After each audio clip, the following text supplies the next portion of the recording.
오늘 예수님께서 그 약속을 해주시더라고요. 어떤 약속이냐면 오늘 우리가 말씀한 것처럼 너에게 평안을 줄게, 평안을 끼치노니 그 나의 평안을 너희에게 주노니 내가 너희에 주는 것은 세상 것과 같지 않다. 세상이 주는 것과 같지 아니하리니 너희는 마음에 근심하지 말고 두려워하지도 말라 하고 약속을 해주셨어요. 네, 여러분, 이 성경을 창세기부터 요한계시록까지 쭉 읽다 보면은 하나의 이 공통된 주제가 계속 나옵니다. 그게 뭐냐면 약속이에요. 약속. 그다음에 그 약속만 있는 것이 아니라 약속했으면은 이루어짐 성취. 그래서 약속과 성취 이게 계속 반복됩니다. 이게 사실은 하나님의 자녀들이 이 세상에서 살 때에 살아가는 힘들이 거기서 나오는 거예요. 거기서 나오는 거예요. 사실 하나님의 약속이 이루어지지 않으면은 힘을 낼 수가 없어요. 힘을 낼 수가 없어요. 아무리 세상이 주는 달콤한 것, 아무리 세상이 주는 위로하는 것, 그러나 끝내는 그 근심과 두려움이 생기잖아요. 근심과 두려움이 생기잖아요. 그것이 해결 못하더라고요. 이 세상 사람들이 두려워하는 실질적인 예를 들면은 그런 게 있더라고요. 불확실한 미래. 불확실한 미래. 세상이 복잡하다 보니까 돈을 은행 통장에 넣어놨는데 그게 불안한 거야. 그러니까 안심을 하려고 넣었잖아요. 불안한 거야. 그러니까 요즘 같은 날들, 이런 날들을 보면 사람들이 그래서 뉴스 보니까 다 그걸 또 빼갔대요. 눈치도 빨라. 답답했다. 두려운 거예요, 이런 게. 예측할 수 없는 그 미래에 자기 자신의 무력감을 느끼니까 내가 할 수 있는 게 없어. 두려운 거예요. 이런 것에 대한 두려움뿐만 아니에요. 우리는 뭐 믿음이 있어 죽음에 대한 초연한 것처럼 얘기하지만은 본능적인 두려움이 있거든요. 왜? 죽음은 사실 축복은 아니에요. 죽음이 온 배경을 성경적으로 보면은 축복은 아니에요. 그러니까 두려워, 본능적으로. 왜? 거기에는 고통이 있고 고난이 따라오니까 두려운 거예요. 편안하지 않아요.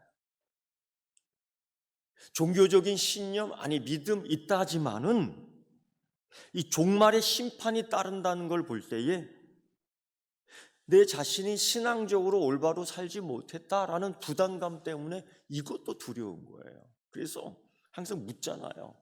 지금 예수님 오셔도 후회 없습니까?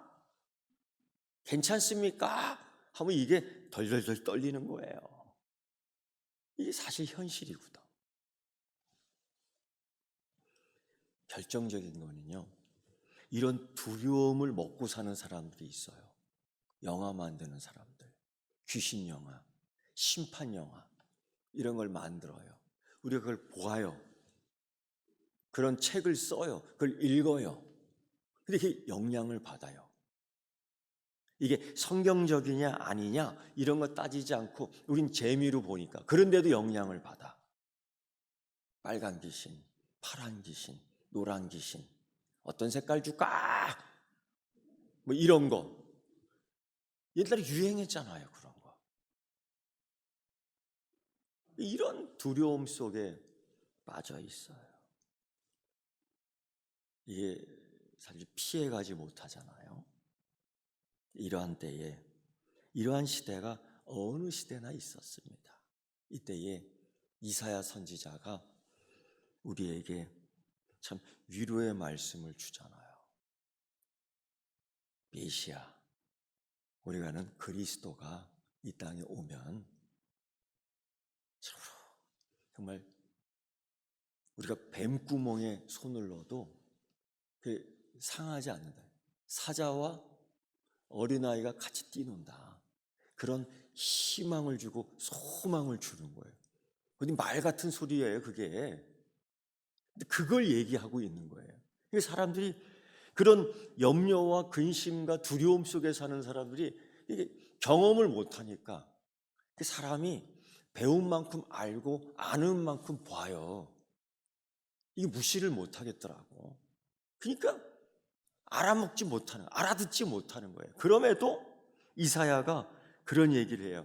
이사야 7장 14절 아주 유명한 말씀, 우리가 입만을 외치는 그 말씀이에요. 그게 뭐예요? 처녀가 아들을 낳을 것이요. 말도 안 되는 소리 한다는 거지. 이 약속의 말씀을 해주시는데도 이 말씀을 듣고 소망을 갖고 위로를 받아야 되는데 말도 안 되는 소리예요. 이사야가 그랬다고요. 근데 이해가 돼요. 사람들이 하도 체이니까, 어려우니까, 힘드니까. 그 당시에 그 주변에 그 아수르라는 그 큰 신흥 제국인데 사람들 얼마나 잡아먹는지 모르겠어요. 무자비 하는데 이게 두려움입니다. 근데 이게 이스라엘이 다가오는 거예요. 그 당시에 그래서 애굽과 동맹 맺고 뭐 주변국과 동맹 맺고 그게 지금 똑같은 거예요. 뭐 나토에 가입하고 이게 동맹이거든요. 우리가 미국하고 친하고 뭐 이런 것들. 그러니까 그때나 지금이나 다를 바 없어요. 이 흐름은 똑같아. 그런데 이게 뭐 안전한 거냐? 그렇지 않잖아요. 그러니까 사람들이 알아요. 그러니까 다른 데로 자꾸 빠지잖아요. 금을 챙겨두기도 하고. 그렇다고 해서 뭐 근심이 사라집니까? 아니잖아요. 쾌락에 빠져요. 이게 사회가 불안하니까 마약도 약물도 이 중독 현상이 쫙 일어나는 거예요. 여러분, 불륜도 중독이에요. 음란도 중독이에요. 그 왜 그러냐? 자기 삶에 만족이 없기 때문에 그러는 거예요. 이게 쫙 올라가. 그만큼 사회가 그런 시대 사회에 살고 있는 거예요. 우리는 교회 안에 있으니까 저쪽에 있는 그 문화를 잘 모르죠. 알 필요도 없죠. 사실 그런 것들이 만연해 있는 거예요. 심지어 이사야 53장에 그 메시아를 이야기하는데 사람들이 꿈꾸는 메시아는 백마탄 기사거든요. 그러니까 사도 바울이 맨 처음에 그 중생하기 전 예수 믿는 사람을 잡아 죽였지 않습니까? 왜냐하면 말도 안 되는 소리. 뭐냐? 어떻게 나무에 달려 죽은 하나님의 저주받은 자가 메시아가 될 수 있느냐 이거예요. 이해가 돼요. 여전히 그들이 꿈꾸는. 그래서 예수님 제자 되기 전 어떤 사람은 그래. 갈릴리에서 무슨 선한 것이 나오겠느냐. 그러니까 동방박사들도 왕이 태어났다니까 제일 먼저 어디로 달려들어가? 왕궁으로 그 이해가 되는 거예요. 근데 이사야 선지자는 메시아를 이야기하는데 이사야 53장에 고난받는 종 이걸 얘기하는데 이게 이해가 됩니까? 상상이 됩니까? 말이 됩니까? 어떻게 메시아가 고난을 받아요? 응? 이게 안 믿은 거죠. 모르는 거예요, 이 사람들이. 그리고서 여전히 소망을 듣지 않고 700년이 흐르는 겁니다. 예수님 태어날 때까지. 메시아가 나올 때까지. 그 이사야 다음에 100년쯤 지났을까 예레미야가 또 이야기해요. 메시아. 여러분 이때는 나라가 정말 혼란스러웠어요. 그냥 이렇게 사는 겁니다. 이게 굉장히 혼란한 거예요. 그래도 시집가고 장가가고 쇼하고 노래 부르고 춤추고 회식하고 다 그러지요. 그러니까 노아 때하고 똑같아요. 그때가 돼서도 그랬다는 거죠. 그러니까 이게 여러분 어려운 이야기가 아닙니다. 그때나 지금이나 똑같은 거예요. 다른 세상 사는 게 아닙니다. 그러니까 가장 그 예레미야는 그 망할 때에 나왔던 선지자. 그러니까 얼마나 힘들겠어요. 특히 그 유다 왕 마지막 시드기야 왕 때에는 이 소망을 이야기했다가 필사되게 얻어맞습니다.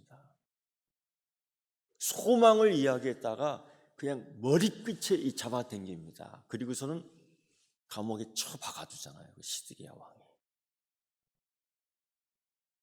어디 소망이 있냐고. 어디 메시아가 있냐고.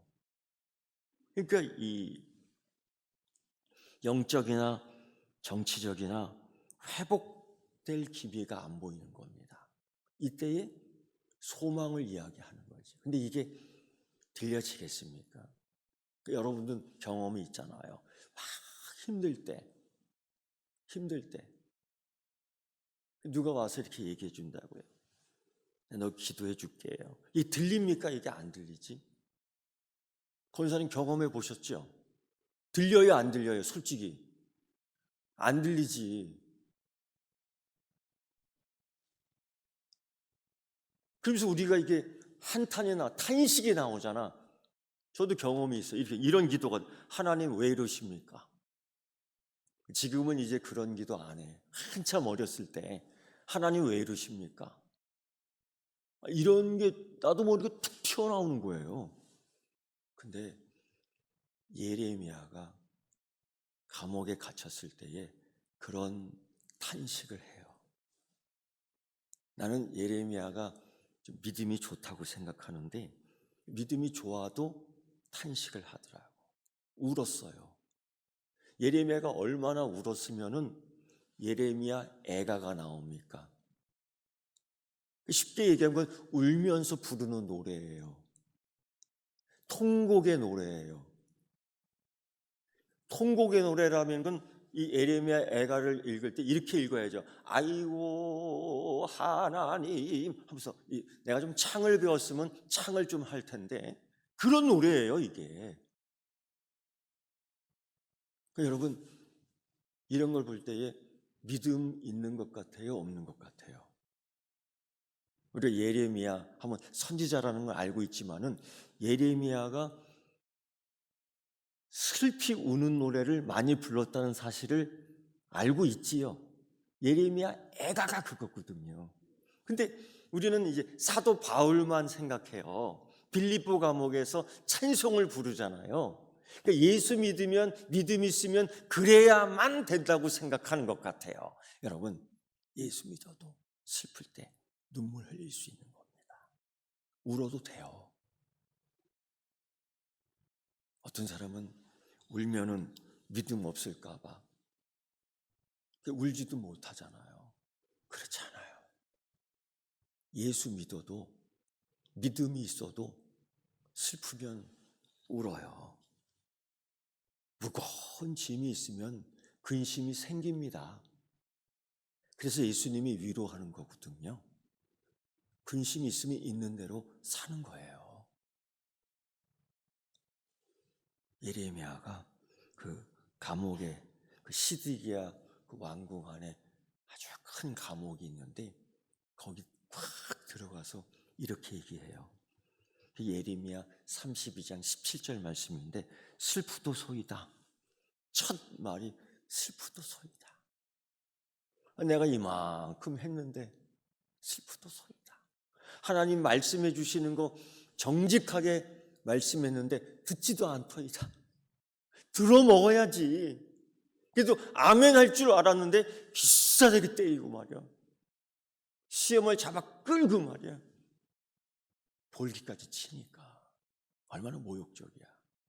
그리고서는 감옥에 처박아두니까 탁 나오는데 그거야. 슬프도소이다. 예수 믿으면 잘 될 줄 알았는데 잘 안 되더라고. 그런 적 있더라고요.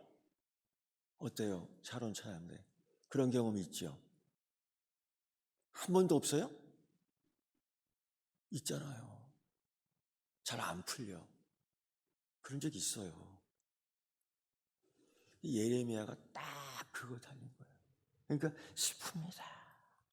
어찌 주 여호와의 주께서 큰 능력과 표심팔로 천지를 기으셨사오니 주에게는 할 수 없는 일이 없으시나이다. 다 할 수 있는데 이게 무슨 꼴입니까? 슬픕니다. 그 소망이 없는 말씀 같아, 기도 같아요. 이게 꼭 우리가 이런 기도 하잖아요. 솔직하게 여러분, 한 가지 위로를 받을 수 있는데 예레미야도 이런 기도했고, 한 가지 또 위로받. 예레미야는 맨날 울었어요. 그게 예레미야 애가예요. 그러면서도 또 얘기하는 거야. 예수님 이런 것처럼, 주여 이런 것처럼 또 얘기하는 거예요. 그때에 받은 말씀이 이거예요. 예레미야에게 나는 여호와여 모든 육체의 하나님이라. 예레미야에게 슬픕니다 하는 예레미야에게 내게 할 수 없는 일이 있겠느냐? 나는 여호와여 모든 육체의 하나님이라. 내가 할 수 없는 일이 있겠느냐? 뭐라고 대답할 거예요, 여러분? 하나님이 질문했어요. 나는 여호와여 모든 육체의 하나님이라. 내가 할 수 있는 일이 있겠느냐? 할 수 없는 일이 있겠느냐? 라고 묻는다면 홍고사님 뭐라고 대답하실 거예요? 몰라요. 몰라요. 이게 에스겔이 또 이런 대답하거든요. 주님이 하셔요. 대답할 수가 없는 거예요. 베드로도 그래요. 주님이 더 잘 알잖아요. 이게 우리의 현실이에요. 우리가 사실 하나님 물음에 정확한 대답하기가 참 힘든 것 같아요. 그러면서 하나님이 그 소망을 주셔요. 그게 또 이런 말씀이에요. 예레미야 33장 3절 말씀. 다 외우고 암기하시는 분들도 있잖아요. 저도 암기하는데 꼭 강단에서 암기하려면 꼭 틀리더라고. 토시가 틀려. 그래서 보고할 거예요. 너는 내게 부르짖으라 내가 네게 응답하겠고 내가 알지 못하는 크고 비밀한 일을 내게 보이리라. 너는 내게 부르짖으라 내가 네게 응답하겠고 내가 알지 못한 크고 비밀한 일을 내가 알리라. 이게 예레미야 33장 4절 말씀이에요. 이게 그때 주신 말씀이에요.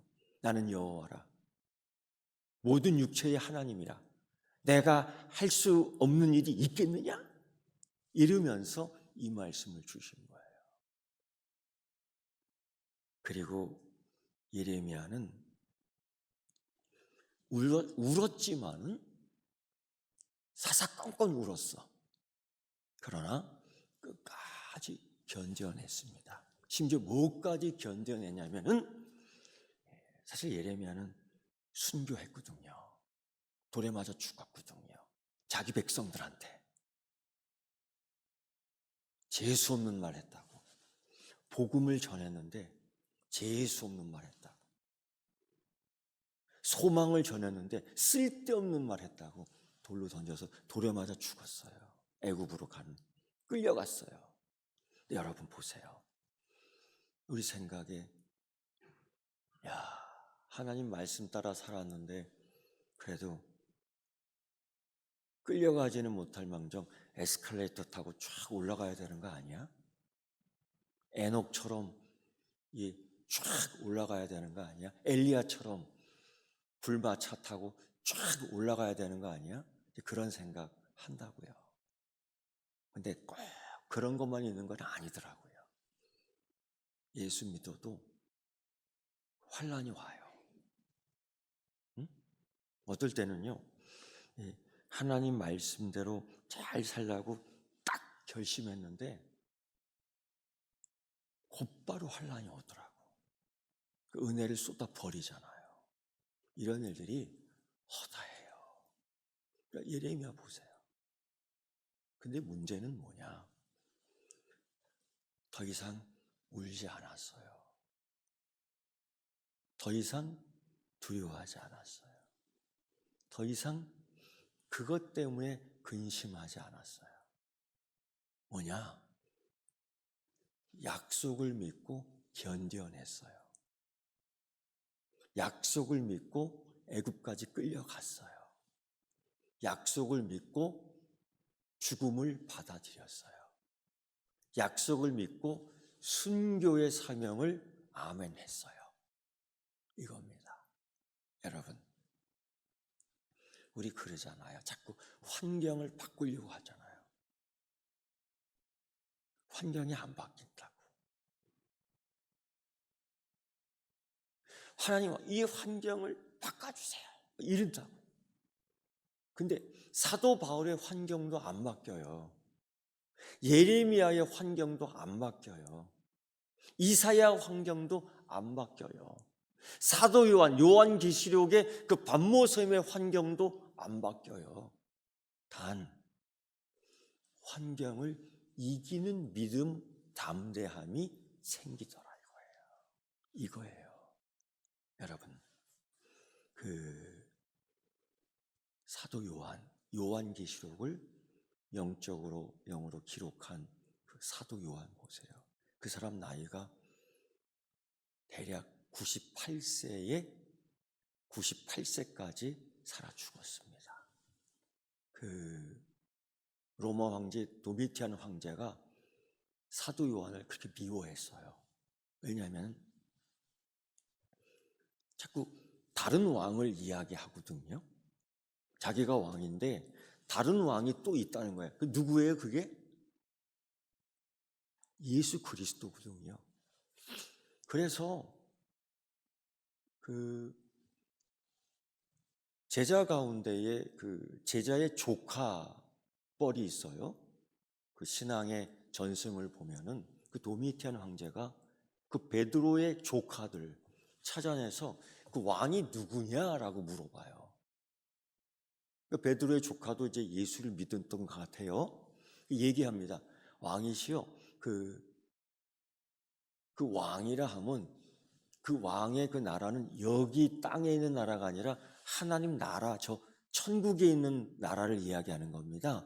그때서야 좀 안심하고, 그래서 사도 요한을 죽이지 않고 미워 죽겠죠. 그 반모섬으로 귀양 보낸 겁니다. 돌짝밭 돌 깨고 살으라고 보낸 겁니다. 거기서 살아요, 사도 요한이. 근데 이미 이렇게 표현할게요. 노인이 됐잖아요. 그때가 이 하나님 계시의 말씀을 받을 때가 96세쯤 됐을 때예요. 그게 돌 깰 수 있는 힘이 있습니까? 그 요한계시록을 읽다 보면은요, 그 먹지 못했습니다. 거기서 맛있는 거 고기를 못 먹습니다. 단백질을 못 먹으니까 뼈하고 가죽만 남아요. 그리고 어디 쉽니까? 쉬지를 못해요. 귀향이니까 그냥 이래야 돌 깨야 돼요. 그리고 뭐 이불이라도 편안합니까? 그러니까 잠자리가 워낙 불편한 겁니다. 위생은요, 말 필요 없죠. 온통 고난이에요. 근데 여러분, 어떻게 그걸 견뎌냅니까? 견딜 수 있는 힘이 어디서 나오는 겁니까? 근데요, 놀랍게도 귀향을 보낸 도미티안 황제보다도 2년을 더 살아요. 그 좋은 것 먹고 푹신푹신한 잠자리에서 잠자고 비단 옷 입고 그냥 놀이문학에 쾌락에 그냥 젖어 있고 지 마음대로 살았던 그 황제보다도 2년을 더 살아요. 놀랍지 않아요? 그 노인이 된 사도 요한의 그 힘, 능력, 저력, 그건 어디서 나오는 걸까? 그건 어디서 나오는 걸까? 그냥 이렇게 믿음 뭐 이렇게 얘기할 수 있. 너무 이렇게 포괄적이잖아요. 그러지 말고 좀 말씀에 나오는 근거를 한번 찾아보자 이거죠. 요한계시록 10장 7절 말씀 보면요, 그가 그렇게 얘기해요. 하나님이 그의 종 선지자들에게 전하신 복음과 같이 하나님의 그 비밀이 이루어지리라. 하나님이 그의 종 선지자들에게 전하신 복음과 같이, 이게 뭐냐면은 이루어지리라. 약속이 쫙 이루어진 거예요. 그러니까 96세, 98세까지 뒤돌아보니 하나님의 약속이 다 성취가, 약속과 성취, 이게 된 거예요. 그러니까 여러분 흥분이 되지 않겠어요? 그리고 자기에게 보내주신 이 일들을 하나님 뭐라고 약속했냐? 성자 하나님이 이러냐? 속히 이루리라. 그러니까 그 노인 사도 요한이 힘이 생기는 거예요. 버틸 수 있는 힘이 생기는 거예요. 견딜 수 있는 힘이 생기는 거예요. 믿음으로 이겨나갈 수 있는 힘이 생기는 거예요. 환경이 바뀐 건 없어요. 여러분, 우리는 그 약속, 하나님이 내게 이루어진 약속을 뭐라고 얘기할 수 있느냐? 첫사랑이라 얘기할 수 있어요. 허건사님, 우리 교회 허건사님 몇 명이세요? 허명숙 권사님. 믿을 수 있죠, 이제. 믿을 수 있죠. 그 어려웠을 때에 그 하나님이 이렇게 해주는 거 지금 보면은 눈에 보이죠. 그거를 우리의 신앙적 경험이기도 하고 첫사랑이에요. 저도 그런 게 있어요. 그런데 그래도 믿음 생활 하다 보니까 흔들릴 때 있죠. 그때 이런 걸 생각해야 돼요. 사도 요한이 하나님이 그의 종 선지자들에게 전하신 복음과 같이 이루어졌거든요. 성취가 됐거든요. 그리고 지금 내게 보여주신 것도 이루리라. 주님이 속히 이루리라고 약속하셨거든요.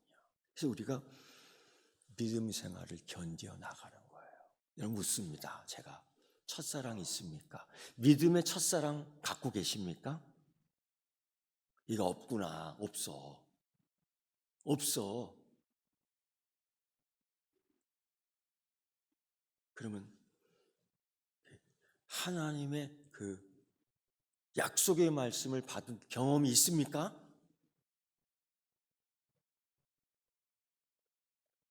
예, 없구나.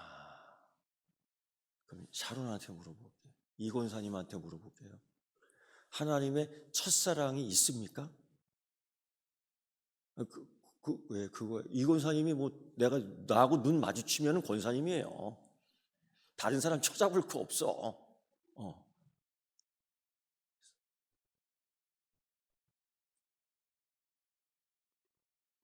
권사님, 그 하나님의 약속이 내게 이루어진 것들이 있지요? 그거를 꼭 기억해야 돼요. 그래서 우리가 이 시대, 이 세대를 견뎌나가는 거죠. 뭘 믿고, 뭘 기대하고, 약속. 이 대림절의 의미가 그런 겁니다. 그러면서 우리가 누구를 기다려요? 예수 그리스도? 네, 맞아요. 그런데 그 앞에 다시 하나 붙여야 돼요. 다시 오시는 예수 그리스도. 다시 오시는 예수 그리스도. 이게 대림절 우리가 갖고 있는 믿음이 되어야 될 겁니다. 우리 한번 주먹을 불끈 쥐고 이렇게 한번 생각합시다. 이렇게 얘기합시다. 믿음으로 견디자. 믿음으로 살아남자. 첫사랑을 기억하자. 이거예요. 기도하겠습니다. 하나님, 환경은 바뀌지 않고 주님 주시는, 내게 주신 은혜로 내 믿음이 바뀌어야 될 것입니다. 예레미야가 그렇게 울었고 사도 요한이 그렇게 고생했지만은 그 견딜 수 있는 힘, 환경 보고 견디는 것이 아니라 하나님의 약속을 보고 견디었습니다. 우리도 평강의 왕을 기다리며 그 약속을 이미 성취하신 것들 내 몸에 흔적으로 남아 있는데 살펴보고 하나님 믿음으로 이 땅에서 열심히 살게 하여 주시옵소서. 예수님의 이름으로 기도드리옵나이다. 아멘.